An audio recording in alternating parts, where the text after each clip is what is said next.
According to how we invest in our karmic life, we will get a particular type of body.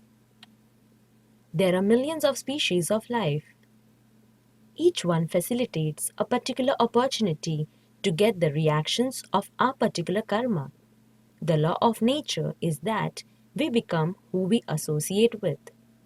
So, according to the modes of nature we associate with, our consciousness is influenced, which creates the destiny of our soul to live in a particular species of life.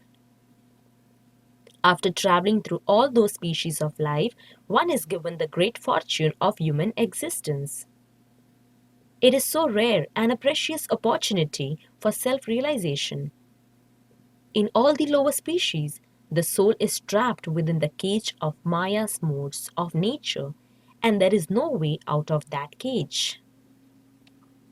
To be imprisoned with no opportunity for freedom creates many miseries. But when we come to this human form of life by God's causeless mercy, He opens the door to that cage, and not only that, He personally descends into this world again and again to call us. Come, the door is open.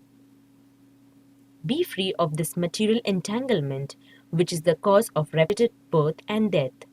That is the special feature of human existence. In all other species, the door of the cage is closed and they are trapped. But in the human species, the door is open. God personally comes. He sends His avatars, sons, scriptures to tell us to come out into the free liberated world of love. But at the same time, Maya keeps putting all kinds of food in the cage in the form of sensual and mental satisfaction to keep us there. But the nature of this food always creates acidity and indigestion. Maya gives that trapped bird in the cage the same food she has always been giving you in your lower species bodies. She simply adds a few flavored spices, especially for human satisfaction. But the door to the cage is open. Wake up, foolish souls. But the foolish soul says, "No, I have this. How can I give this up?" Some people even recognize that God is calling me out. But I just need to finish this last meal. In this way, the sacred text describes the greatest tragedy is when the spirit soul takes this human form of life and does not sincerely pursue the life of self realization. If we just give up this so called enjoyment of material pleasure, we can come out of the cage into the spiritual sky. There we will find our eternal home in the abode of the Lord, where all the essential desires of the soul are eternally and completely fulfilled. The essential need of every living entity is to love and to be loved.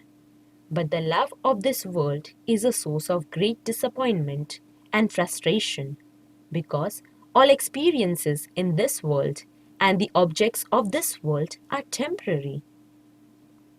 Therefore, the soul is constantly looking for something more, but due to ignorance does not really know what they are looking for.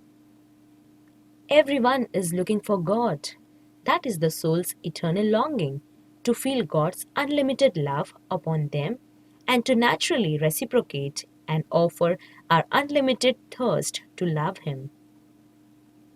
To love God means to spontaneously and naturally love every living being without discrimination.